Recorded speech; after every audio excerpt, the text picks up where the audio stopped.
All right, we are live with another Fireside chat. Benjamin, thanks so much for joining. How Yeah, are you? honor to be here. Recovering from COVID Yeah, and almost recovered. I think. I think. yeah, I think this conversation today will do it. This will make me fully perfect. restored. I'm happy to hear. I'm happy to hear. Like, are you like, do you feel like you're like when you're thinking about business and doing stuff, do you feel like you have your full processor up and running, or what's the current status? What is the current status? I think I might need a slight upgrade after this, but Yep. the fundamentals are still there. I can still be plugged in, and there's still a light. There's still a light on, which is all any of us can ask for. Awesome. I'm happy to hear that. I was a little bit concerned when I heard about your COVID for two reasons. One was this uh, great opportunity to chat and catch up, and also obviously for your health, because like, yeah, I've seen people get really sick. So happy to see you on your feet again. Thank you. Very happy to be here.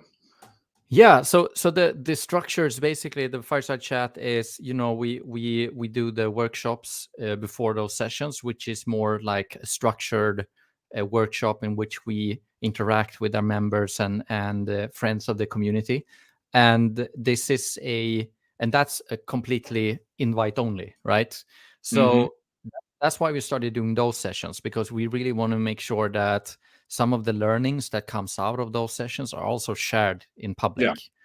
And we find that to be really important. It's not just about our members, it's also about the educating the ecosystem and making sure we share insights that really make sense. Hmm. And for today, it's really good to talk to the man himself about PR and public relations and communication. And when we decided to do a session on PR, it felt like the natural thing to reach out to the PR man himself, Benjamin. Uh, and Yeah, do you want to, like, you worked with tons of exciting startups from Sweden, even though you're Mm. London based, your agency is London based. Do you just briefly want to share something about deliberate PR and your background for those who are tuning in? No, of course.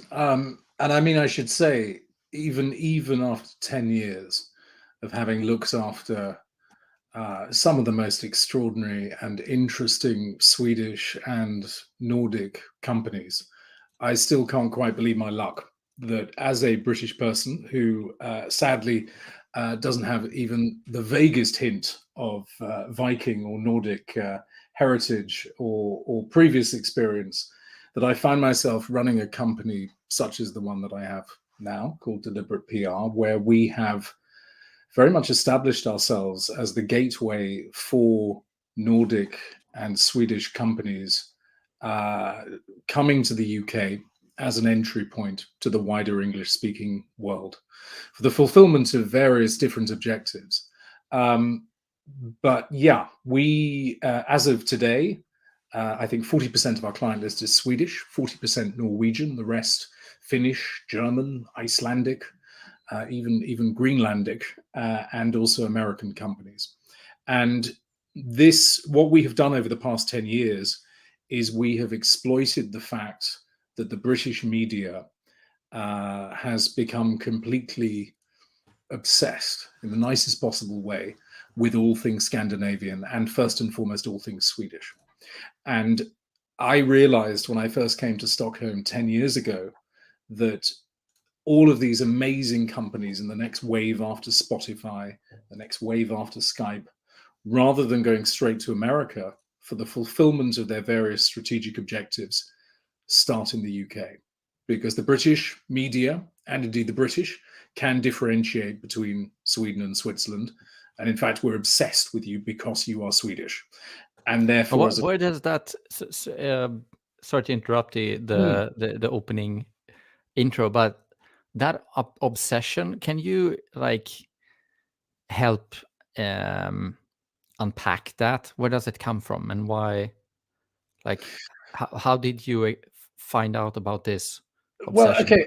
I mean, the obsession, the interest, the affection is that I think there's this long-standing relationship, which I think certainly goes back. I mean, back into the mists of time. All British people spend an entire year at school learning about the Vikings and what they did or didn't do for us.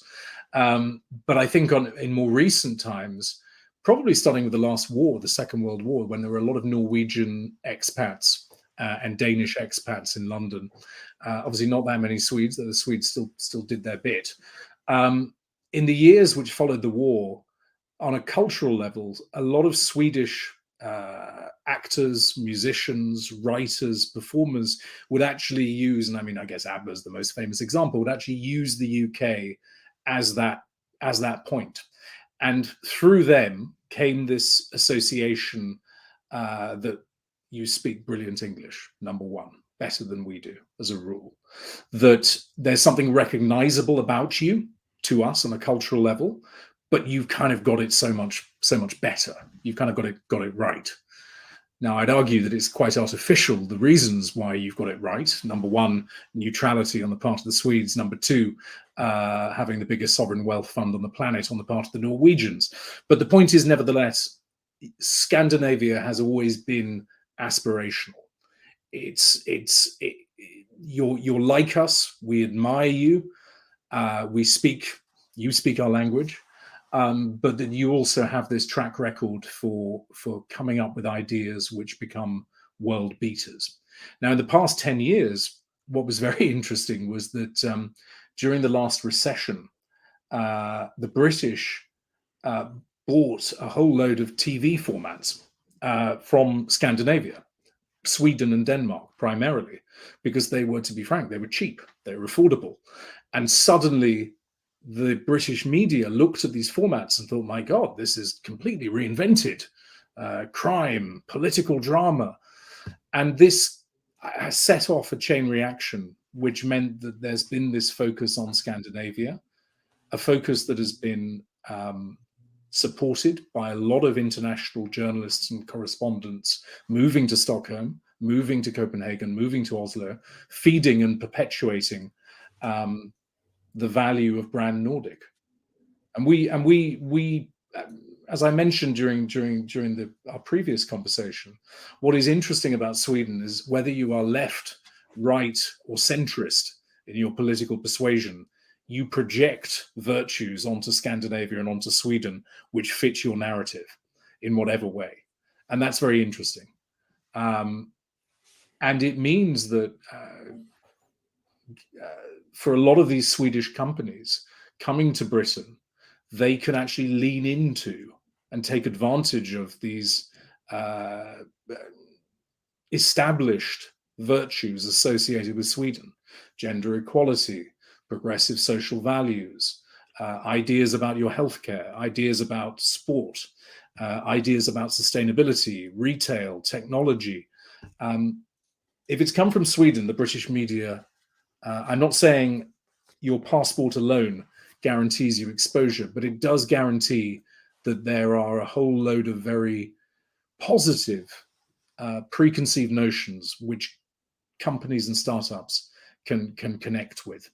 Yeah, let's talk more about that, because you're clearly an ambassador for Nordic and Swedish companies as they grow to an international market and they want to use English as a language layer on top of their services. You have really strong opinions on going to UK before US.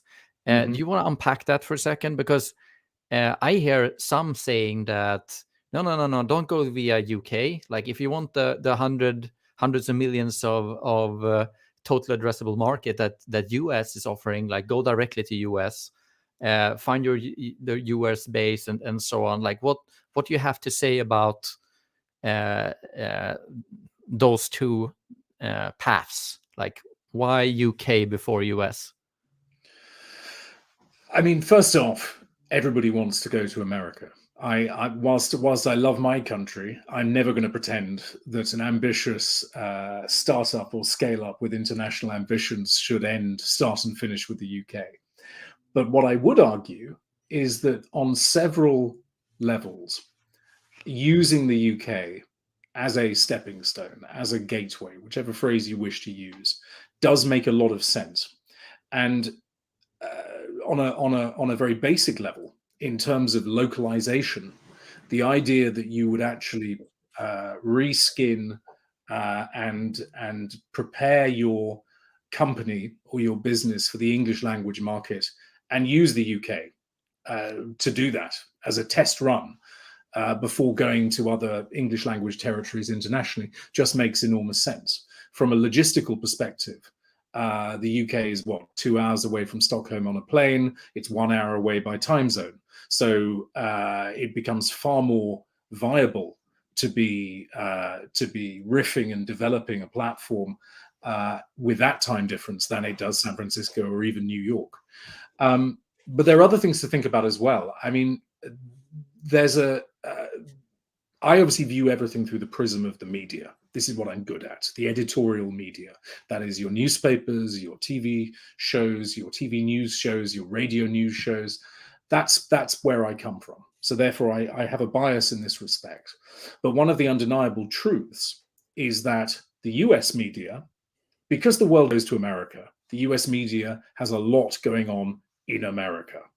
And I've experienced Scandinavian companies where they are told, come to America, the New York Times will surely do something on you straight away because you're brilliant and, it'll work. And they get crushed. Well, I think it's part being crushed. It's the greater risk is being ignored, because actually the American media want to write about American companies. For startup, that's the same thing. Well, yes, I suppose so. But I mean, American media, they're interested in US-based companies with US founders, US consumers, US users, US investors. And to be frank, if you've just got off the boat from Stockholm and your business is still headquartered in Stockholm and your founder is still there and you don't have an American business or office, well, you're at an automatic disadvantage, this disadvantage, which is the disadvantage of being ignored. And I think that's why an immediate distinction here is that the British media, I look at my Nordic clients and more than 90% of them don't actually have an office or even a representative in the UK. And yet the British media is writing about them. And the beauty of the British media writing about them is it goes some way towards addressing the US media's US bias, because the US media is English language. Therefore, they will take British media English language as being a compelling pathway, if you will. Yep. With a head full of COVID, I'm not sure whether that makes as much sense as I wish it would make. But do you see my point? So it's not just my bias for all things British. It's actually the sheer practicality of the fact that this is a tried and tested formula. And you can also do a lot in the UK in terms of getting your product or your company market ready, English market ready, before even going to Australia or Canada or America. Yep. Do you see it's like, is there any culture clash that you exposed to or experienced when you take companies, Swedish companies or Nordic companies, getting some exposure in UK and then going over the Atlantic? Like, is there some culture clash there that, even though it's the same language and so on? I mean, I think if I can address that in firstly looking at the culture clash with the UK, which exists. I mean, don't get me wrong. The British love the Swedes, but there are certain peculiarities about the British market which for Swedes can come as a bit of a shock. And my argument would be, if Swedes find the British market shocking, just wait till you go to America, because it's the UK culturally does represent a bridging point between the transparency, the honesty, the reliability, and the collaborative nature of the Scandinavians, and the more cutthroat, fake it till you make it nature of the US market. And I think, looking at Swedes coming to Britain, there are things that they find quite challenging about the British market. And I think that's a dummy run for the American market. Things like, meritocracy, the notion that just because an idea is good or brilliant means that you are destined to succeed, and that you will get the meetings with the people you need to get the meetings with based on the quality of your products. And also the idea, it's one of these virtues that the British project onto Sweden, but is the idea of the flat hierarchy. Whereas in Britain, we like the idea of a flat hierarchy. We'd never have one ourselves because it's just culturally completely incompatible. And so I think for a lot of Swedes, and actually it has to be said, Norwegians find this even more challenging. It can come as a terrible shock to come to London and you reach out to the CEO of a company that should be using you, should be collaborating with you, and being astounded at how after 6 weeks, you're still not talking to them. You're talking to the gatekeeper of their gatekeeper's gatekeeper. Yep. And then you have a meeting with them where you appear to have reached an agreement to proceed, and then you never hear from them again. Yeah. So I don't just think it's Swedes in America. I think the UK is very useful for ironing out some of these expectations and experiences. Yeah, and another perspective on that. I just watched a trilogy documentary on the career birth of Kanye West on Netflix. Mm-hmm. Like really another good example of the hard work, even if you're talented, the hard work you need to put in in order to get your career going or reach the stars in the US. It's a really interesting documentary, actually. Yes. Well, I mean, the principle stands, which is, I think, talented people, because of the way Swedish society is wired and structured, and it's obviously far smaller, you are far more likely to receive the recognition that you deserve. Whereas, unfortunately, as you move to larger markets, it doesn't necessarily follow. Yep, that makes sense. I want to let's. Do you have a couple of more minutes, by the way? Of course. Awesome, appreciate it, man. I'm gonna just let people know that if you have any questions, you can just write in the comments field, either on LinkedIn or Facebook, and I'll get the pop-up notification. So you can just jump in the conversation. It's really nice, actually. So feel free to reach out if you have any questions around PR communication or like any of those things. I'm just going to go back to the basics again. Like, what, from your point of view, what actually do you mean with PR, and why does it even matter for a startup? By PR, the acronym is public relations, which is a bit of a misnomer, because in effect what you're doing is you are talking to journalists, the editorial media, which is what I mean here when I refer to the media. This is everything from newspapers to news sites. Yeah, sorry to interrupt. When you say news media or like, are you excluding social media, or what do you draw the line? In this instance, yes. The boundaries become blurred, it must be said, insofar as a lot of social media content is creating news media. But I think in terms of just for the pure discipline, I'm talking primarily about the editorial media.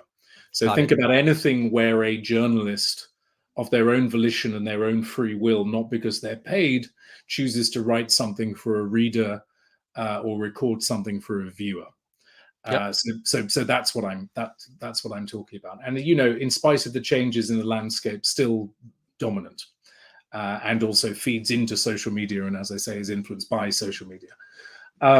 So what is PR? PR is talking to journalists who will then choose to craft or interpret a story for their readership.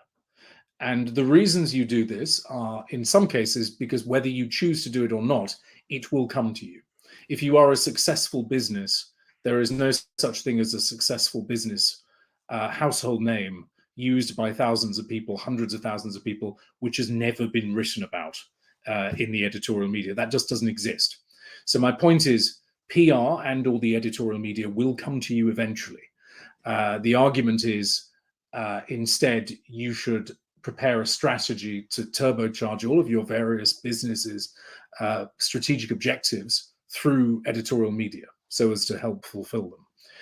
And the reason that over the past 10 years, we've been fortunate enough to look after a whole load of very interesting Swedish and Norwegian and Danish and Finnish startups is because the type of news-based PR that we do, putting companies within various different types of editorial media, from the business media to the tech media to the fishing media to the consumer media to the trade media, whatever it might be. Number one, it is terribly useful with engaging with the international investment community, which is directly influenced and impacted by pieces in Forbes, pieces in Bloomberg, pieces in the Wall Street Journal. Number two, recruitment. People want to work at companies where they can find out more than just a website. Number three, I would always argue that editorial media can really spell out a company's mission, its vision, and also the problem that it solves, which, it must be said, feeds back into attracting investors, but is also just very useful in terms of getting this narrative about the business. It isn't all about your website. It isn't all about your social media. It's also about what other people are saying about you. And also other things to think about. If you have any kind of sales pipeline or salespeople, or you're chasing strategic partnerships with retailers or academics, there's a huge distinction between phoning them up and saying, hello, we're a company that you've never heard of. Would you like a meeting? And hello, we were in Bloomberg last week. You can see here. Would you like a meeting? It's obviously quite basic psychology. And also, conference organizers want people on stage who have a media profile.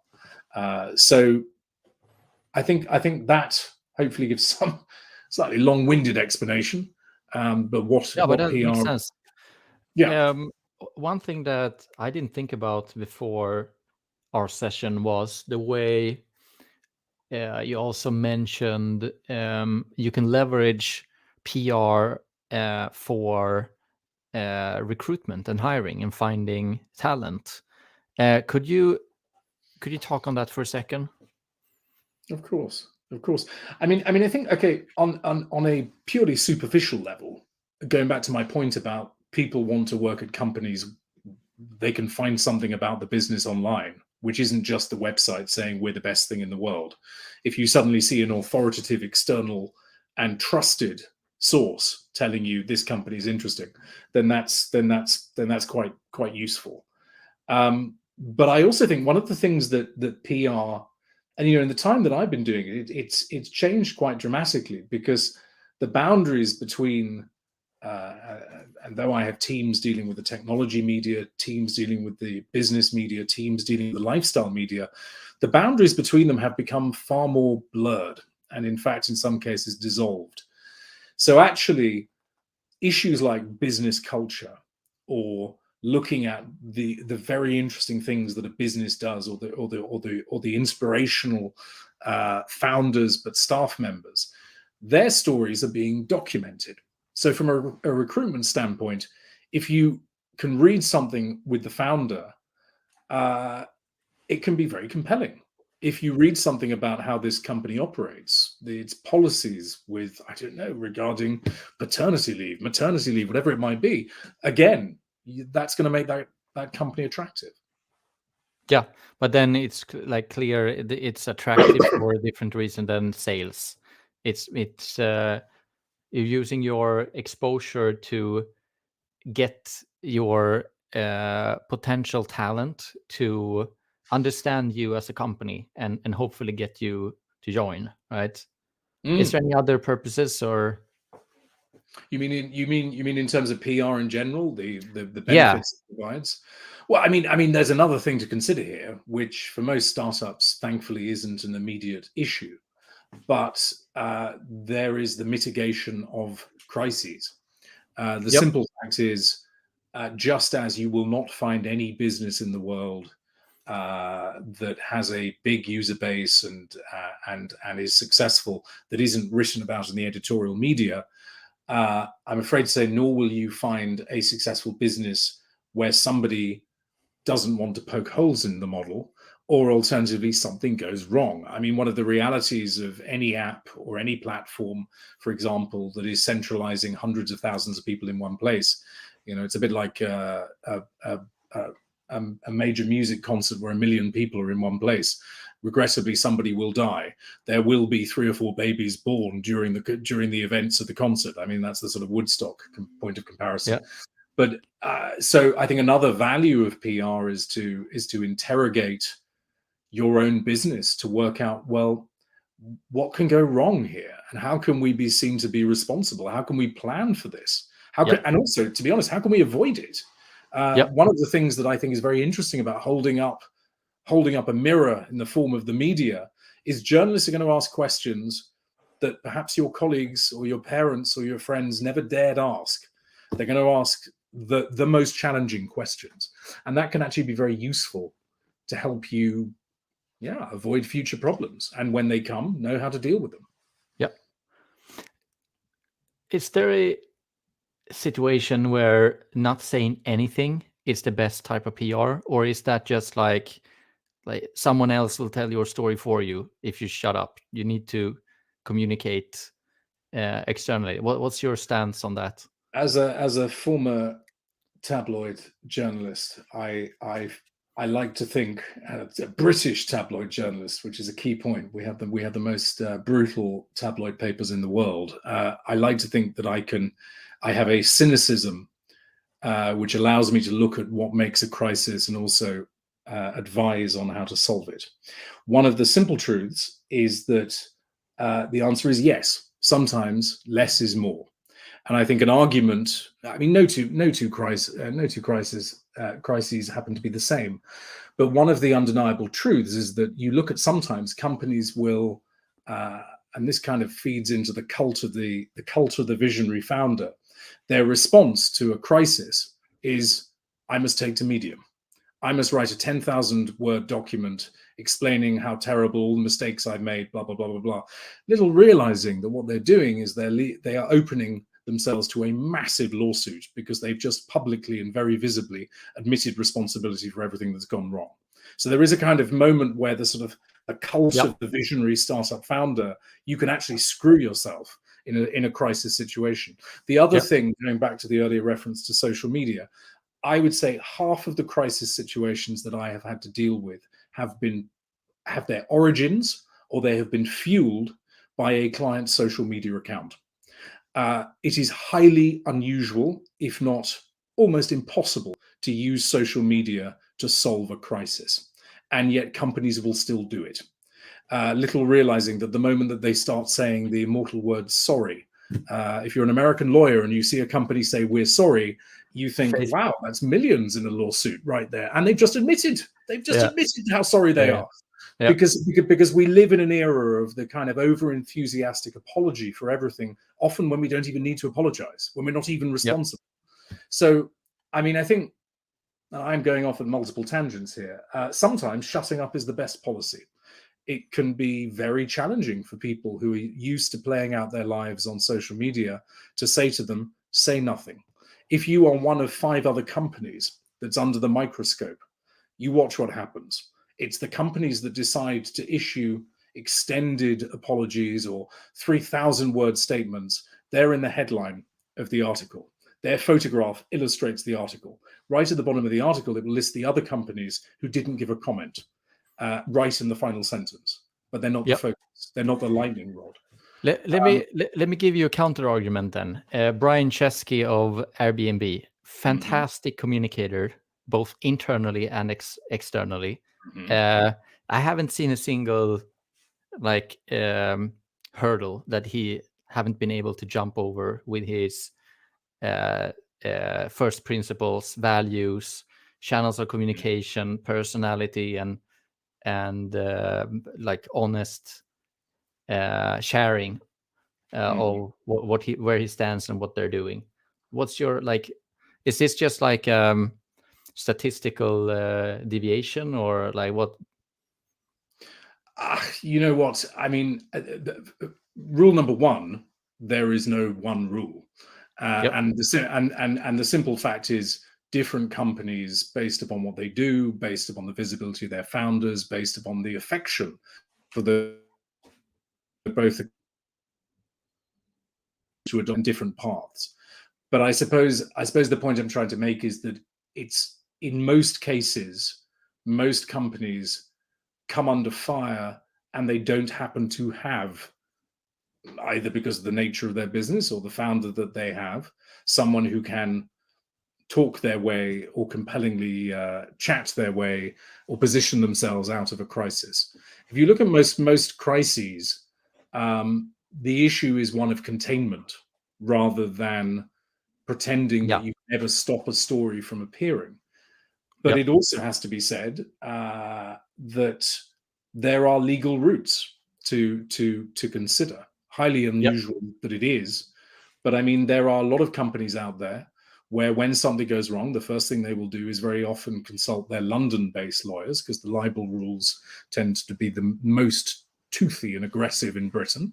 And a lot of stories, yes, a proportion of them never actually make it to print or ever appear Yep. online. I haven't been involved in any of those for several years, I should add. But it is better to actually have a strategy which is honest, is transparent, but is not oversharing and is not Yeah. counterproductive. Yep. People want Le- facts. yeah. No, it's a good point. On that topic, let's segue into how to actually talk to journalists. Whether you have a story that you want to share, or what's your top recommendations and best practices here when it comes to engaging with a journalist to get exposure and get through the noise? Well, I think there are several different ways of doing this. I think the most compelling one is to, if there is a particular media title, for example, in which you dream of appearing, read it before you, from cover to cover, article to article, click to click, before you reach out to that title. What you also need to do is to try to get an understanding of the way in which news influences content. And to give you an example, which was something we were involved with over the past couple of weeks to benefit a Swedish client, Netflix, a week and a half ago, was hit by a potential plateauing of its subscriber base. Now, that is interesting on a number of levels, but if you look in the week and a half that has followed, you had the initial news story all about the fact this is being made public, supposed impact on share price. Then 2 or 3 days later, you had the deep dive features, which were discussions about why has this happened, who might be next. So you need to get an understanding of how these articles appear. Sometimes articles will just be, there'll be a dedicated section which is, I don't know, female entrepreneur of the week, for example. Now, in that instance, they want a female entrepreneur, so therefore you prepare a compelling case based upon previous female entrepreneurs who've appeared in this section, and you contact the journalist. It's always good to call, but if not, send a very brief email, giving them all the key points based upon how previous articles have been written that they're going to need. So in other words, if the article tends to mention age, location, salary, URL of their business, don't waste their time by missing fundamental points. But so you have your dedicated media sections, but then if you look at the rest of the media, a lot of it is driven by the news agenda. And going back to my Netflix point, a news event happens, therefore it is then reinterpreted for a set period of time. And then it burns out and moves on to the next thing. So I would say, think in advance about the way in which your startup has some relevance to the news cycle. Think about previous stories that you might have read or you might have seen, where you think to yourself, damn it, I should have been talking about that. Our user base can say something about this. Our journey as a business, our clients, the nature of what we do can contribute to the development of this news story. So I think you really need to nail those, because journalists, ultimately, most journalists will go to their editor and say, I've got the following 5 ideas for stories. And so give them, going back to my female founders point, give them all the necessary information that they need. So they don't have to come back to you to say, is this person in Australia or is this person in Austria? You haven't clarified. Yep. But beyond giving them all the information that they need, give them something which makes the story topical. And by topical, I mean relevant. Yep. As I mentioned in our previous talk, we're at a point in Q4 of every single year is when media write pieces about the year just gone and predictions for the year ahead. So anyone who hears this, watches this, should start thinking about, well, what are our predictions for 2023 that link to the nature of the business that we do? Yep. Make it topical. Great input. We have a question coming in from LinkedIn from Christo. Great discussion so far. Thanks so much, Christo. At what stage should a startup engage with a PR company? This is a good question. We covered that during the workshop as well. Do you have a and let me also zoom out a little bit on that question. Like, if you engage with a PR company to pay for PR, it comes off your marketing budget probably. Where do you draw the line to when it makes sense to engage with a PR company and an agency for a startup specifically? Okay, I can only, in our experience and that of my company, Deliberate, we tend to be brought on normally immediately before the announcement of Series A. So in other words, the money is in the bank and the investor will very often say to the company, you need to be visible. We've got a whole strategy over the next 12 months of which editorial media can contribute to the fulfillment of that. So I mean, that's our model. That's when we're brought on board. But I mean, Series I think A level. Normally and very often the first thing that we do is the announcement of Series A. It's our first task, and get that out of the way, and then dare I say it, move on to bigger and more important things. That's certainly how it's been for us. But then again, having said that, we have been brought on board by Nordic clients who aren't even operational outside of the Nordics, where they just want to be part of the international discussion now on their space. And perhaps also send a warning shot to anyone thinking about arriving in the Nordics that there already is a company here that already has deep roots, and don't you dare. But I mean, I think you have to think about the fact that most PR, to be frank, doesn't do very much, because most of what it's claiming to do, it doesn't do. I would say PR contributes to sales, but actually there are more. But it's part of the sales process. It can often be quite a small part of the sales process. Got it. So it's the same like general marketing could also be triggering more sales, but there could also be exposure, credibility, brand awareness, and other things as well.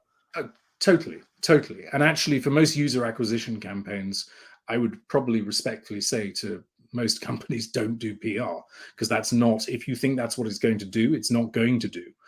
But what PR can do, and in engagement with the editorial media, is attracting international investors, and at the time of Series A, signaling to the global investment community that something has happened, which sets up the next funding round.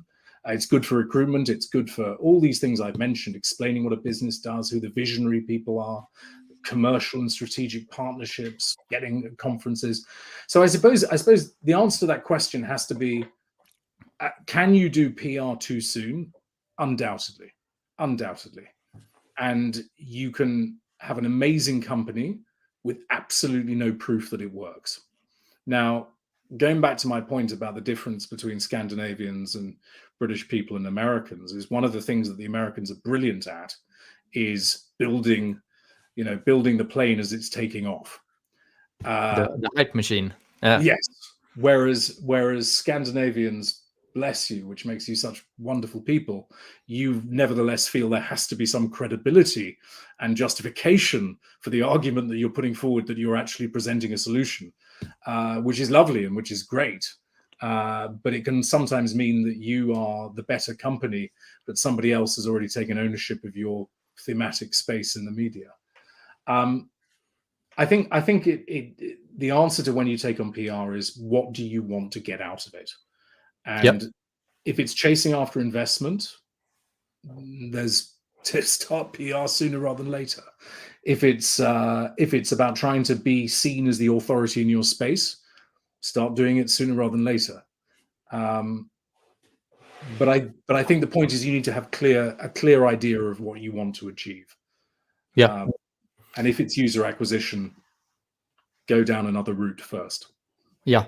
And also, like, if it's user acquisition, and maybe even like getting your company up and running, validating your business model or product, PR is probably not the first thing you should do. Christo, did that cover some of your question? Let us know in the chat. So let me see if I can do like this.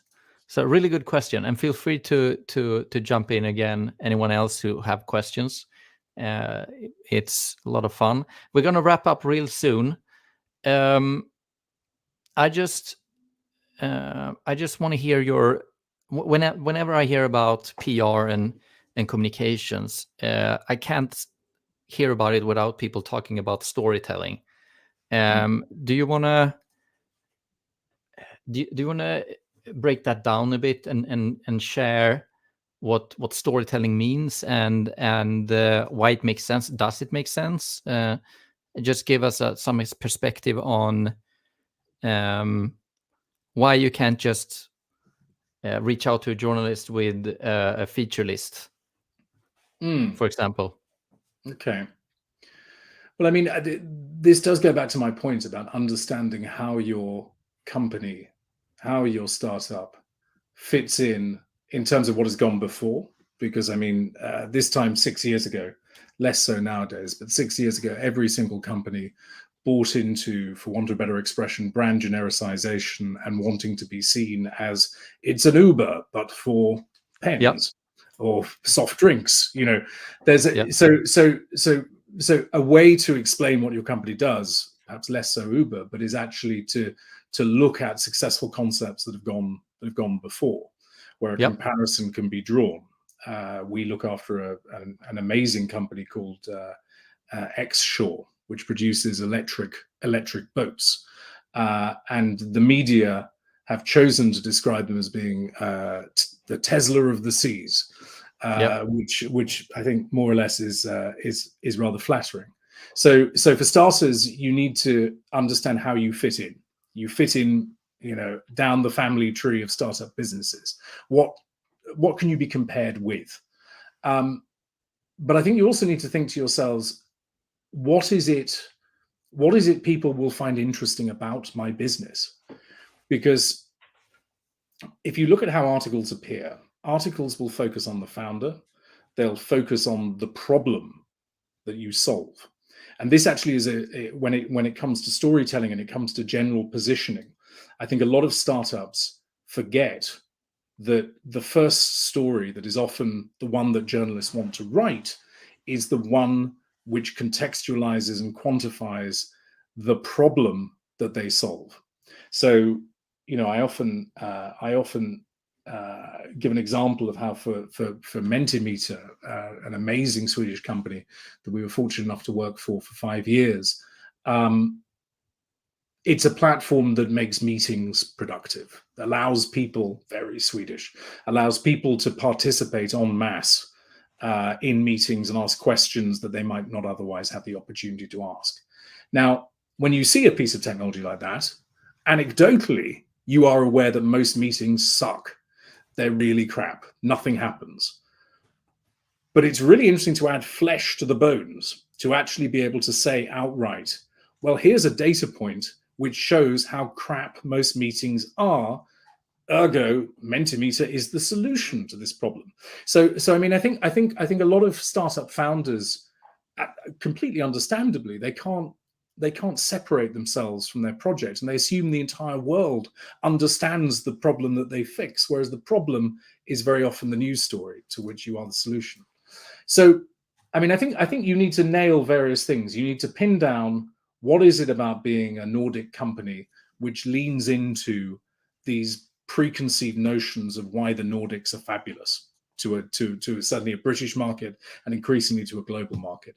Are we doing something interesting that can be, will the photograph accompanying us be Greta? Will it be ABBA? Will it be Kamprad? What will it be that will illustrate our origins? Who are the interesting founders? What is the problem that we solve? How do we fit in? Within the family tree of startups and businesses that have gone before? But I think one of the things that, when it comes to storytelling, that we find works very well is by identifying a charity, an academic, very often a completely different organization with which you can partner. And they might be a huge organization that's 200 years old and has 100,000 employees and is very famous, but you bring something to them which creates a news story. And that news story perfectly explains what you do and all these various other things. Who's interesting, the problem, your potential future application, gets investors happy and explains what you do. And I think that's a very important thing. With startups, you have nothing to lose. The worst thing that can happen is a journalist will turn around and say, come back to me in a year or so when you've got more to tell me. Or a big business will say, yeah, we like the technology, but come back in a few months and we'll do something. But you have everything to gain, because actually you're nimble, you move quickly, you're centralizing a previously fragmented user base, and you have a piece of tech innovation which is inherently newsworthy as long as you unlock it by linking to a bigger, older, less sexy organization, and everybody benefits. Yeah, that's really summarizes a lot of the challenges for early stage companies when they are like so focused. And I agree, we are also sometimes too focused on the battlefield instead of thinking about the war, or the analogy doesn't make sense when it's actually war in Europe, but or less comfortable, at least, to use that analogy, but or metaphor. But the main point is like you're so focused on your operations and fixing your specific feature or function in your product that you forget about the big context of things. Yes. And yeah, I think that's really good input. I want to wrap up. I can talk all afternoon, but I think we need to wrap up. And also we need you to get some rest as well, Benjamin. I'm sure you're still recovering. Before we end, book recommendations, blog posts, or references to like articles that people should really read. What do you think? Oh goodness, no, that's a very good question, and this really shows that I wasn't remotely prepared for this. No worries. I didn't ask you about this before. I just No. I mean, I think looking at certainly, okay, an interesting thing to zero in on, and to sort of partially dodge your question, is if you look at how the Elizabeth Holmes case has been reported in news, and also the books that have accompanied it, and now it seems a never-ending procession of TV dramas about it. Much of this, it must be said, is addressing reputation and addressing how a startup that turned into a scale-up that clearly ran spectacularly out of control without any checks and with a level of hype which turned it into the next big thing, or the biggest thing since sliced bread, how it sort of lost control. And I think that's the book which I believe turned into the podcast, which I believe turned into the TV show, is well worth reading. Only because I don't think anyone who ever reads a book like that thinks, I really recognize myself in this sociopathic lunatic. But it is nevertheless quite an interesting insight into the fact that people do believe their own hype. And we're in an industry full of very forceful personalities whose sometimes the force of their personality can bamboozle people and force them to suspend disbelief. So bad blood. And there we go. That's there we go. $1 billion facade. Perfect. There's another one. Cool. This is obviously doesn't you could probably find a book elsewhere, not just Amazon, but it's really good input. Any final words you want to share, Benjamin, before we wrap up, before we end? Well, no, just allow me to express a sense of immense gratitude for the fact that you've decided to entertain conversation with me in my post-COVID brain fog, but also just gratitude to the Swedish startup scene for 1 decade of allowing me to play a part in making you famous, to help fulfill your strategic objectives, and coming to Britain as a way to do that. Extreme gratitude for that. There's not a day that I don't wake up and think I am the luckiest person alive to be working for Scandinavians and fascinating Scandinavian startups. Benjamin, pleasure's all mine. Thank you for helping a lot of companies reach international territories. Have those who tuned in, have a great evening. And Benjamin, stay safe and get well. And I'll talk to you soon. Thank you. See ya.